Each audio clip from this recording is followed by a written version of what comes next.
Hello. This story has a line that I want to use with just about every patron I meet at work.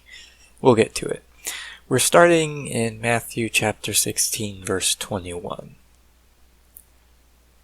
From that time on, Jesus began to explain to his disciples that he must go to Jerusalem and suffer many things at the hands of the elders, chief priests, and teachers of the law, and that he must be killed and on the third day be raised to life. Peter took him aside and began to rebuke him. "Never, Lord," he said, "this shall never happen to you." Jesus turned and said to Peter, "Get behind me, Satan. You are a stumbling block to me. You do not have in mind the things of God, but the things of men." That's what I want to tell everyone. Get behind me, Satan. But anyways, Jesus wasn't being very cryptic here. He just said exactly what was going to happen. I'm really curious how they handle this in The Chosen, because based on this, the disciples seem really dumb. Oh no, Jesus has been killed by the chief priests. Did he say anything about that before? No, I don't think so. Well, I guess he's dead forever. But we'll get there when we get there. Something I find interesting is that he says he must be killed. The reason for this is fairly simple. The outcome of sin is death. So if Jesus took on every sin that ever existed, then of course he would have to die. He didn't mention that to his disciples though, possibly because he didn't want any volunteers, which Peter would have probably offered to. Peter was showing his love for Jesus. However, what he said was still something that Satan would say. This is very true because it's almost exactly what Satan was saying when he tempted Jesus in the wilderness. And it says that Peter took him aside and rebuked him. I imagine that there were more words that were not recorded, but the fact that he rebuked him probably means that he was telling Jesus what to do rather than asking. He might have been like, "So here's what we're going to do. We're not going to create any more trouble. You're going to lay low. And if any chief priests come our way, we'll just beat the crap out of them."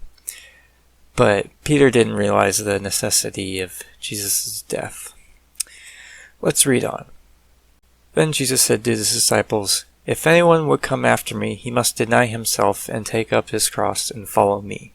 For whoever wants to save his life will lose it, but whoever loses his life for me will find it. What good will it be for a man if he gains the whole world, yet forfeits his soul? Or what can a man give in exchange for his soul? For the Son of Man is going to come in his Father's glory with his angels, and then he will reward each person according to what he has done. I tell you the truth, some who are standing here will not taste death before they see the Son of Man coming in his kingdom." Some, well, all but one, did see Jesus, how should I put it, because he was both in and going to his kingdom. But let's talk about the cross metaphor. The cross was like the guillotine in the French Revolution. It just means death. That's it.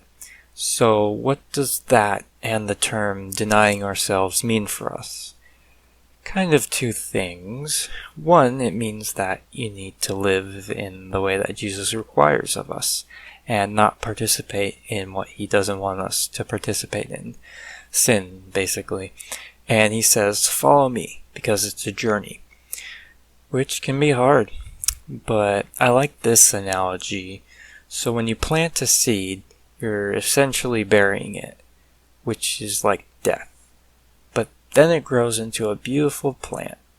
It's like that. It's scary to die to our old selves, but we become better for it.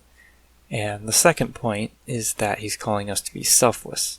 So it's not about hating human life, it's about loving others, which is hard as well, and quite frankly, I'm not an expert on it, but we need to give more to others than we give to ourselves. Thanks, guys.